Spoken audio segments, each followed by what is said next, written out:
आखिरत में तांगे चंगा अमल कमींदा। कब्रिस्तान जो चक्कर लगायो केड़ी कब्र मां मालूम थींदो त अमीर जी गरीब जी या आफिसर जी या नौकर जी नंढे गुलाम अदना पटे वाले जी या ये सेठ जी या ये जमींदार जी कब्र आ। सभिनी जूं कब्रूं हिक जहिड़ियूं आहिनि।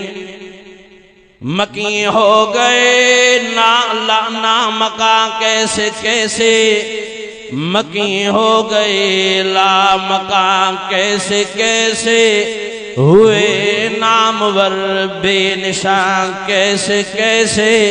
जगह जी लगाने की दुनिया नहीं है, ये इबरत की जाए तमाशा नहीं है।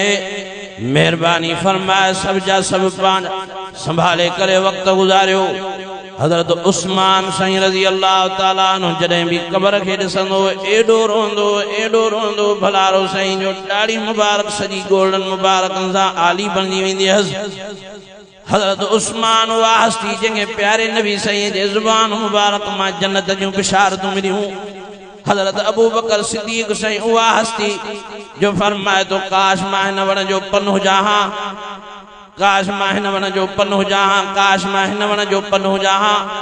ओ इन आखिरत वारी कब्र वारी मंज़िल खे साम्हूं रखी भलारो हजरत अबू बकर साईं ये लफ़्ज़ चवण फरमाईंदो हो पंहिंजी आखिरत वारी मंज़िल पंहिंजी बका वारी ज़िंदगी ठाहिण जे लाइ पाण खे जन्नत में वञण जे लाइ हज़रत उमर साईं हुत कटियो पियो आहे, हज़रत उस्मान साईं हुत कटियो पियो आहे, हज़रत हमज़ो साईं हुत कटियो पियो आहे, हज़रत अम्मार साईं टांडनि जे मच ते लेटायो थो वञे, हज़रत सुमैया साईं बद थी वई आहे।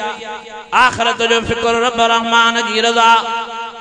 वो फिरौन जी घरवारी वेचारी अम्मा आसिया साईं ज़ंजीरनि में ॿधियूं वेठा आहिनि, लोह जे गुर्जनि सां था मारनि, ॿिन्हिनि खे पेरनि खे था चिथनि, हथनि खे था चिथनि।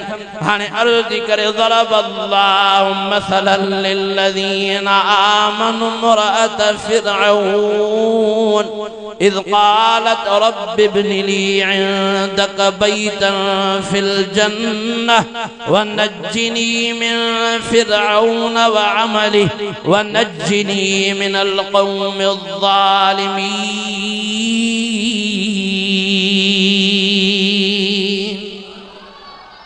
पंहिंजे वेझड़ाईअ में मूंखे जन्नत में घरड़ो ॾे, हितां ज़ालिमनि मूं जान छॾाए, तुंहिंजे वेझो अची तुंहिंजा दीदार अची कयां त मुंहिंजे उमिरि जा ओला ई लही वेंदा।